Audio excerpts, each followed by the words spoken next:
पिछा हज़रत शाह अब्दुल लतीफ़ भिटाई जो 282 उर्स मुबारक छंछर जो 10 सफ़र खां भिचा में शुरू थी रहियो आहे।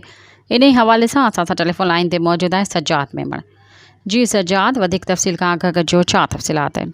जी बिल्कुल, हज़रत शाह अब्दुल लतीफ़ भिटाई रहमतुल्लाह अलैह जो 282 उर्स मुबारक छंछर 14 सफ़र ते भिटशा में शुरू थी रहियो आहे। शाह लतीफ़ फाउंडेशन पारां 13 सफ़र ते शाम जो क़ाइम मक़ाम सज्जाद नशीन जी अॻुवाणी में मज़ार ते चादर चाढ़े गैर सरकारी इफ्तार करण जो फ़ैसिलो कयो आहे। क़ाइम मक़ाम सज्जाद नशीन सैयद मुस्तफ़ा हुसैन शाह सैयद ख़ावर हुसैन शाह लतीफ़ जी अॻुवाणी में चादर चाढ़े गैर सरकारी तौर ते इफ्तार करे रस्मनि जो आगाज़ कयो वेंदो, जंहिंमें मुख़्तलिफ़ दरगाह जा सज्जाद नशीन भिटाई ख़ानदान जा फ़र्द ऐं मुरीद भी शरीक थींदा।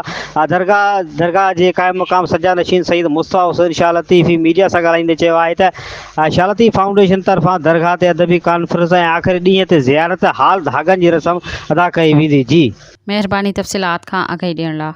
सब्सक्राइब कयो अवामी न्यूज़ HD खे ऐं ताज़ा तरीन ख़बरुनि लाइ ॾिसंदा रहो अवामी न्यूज़ HD।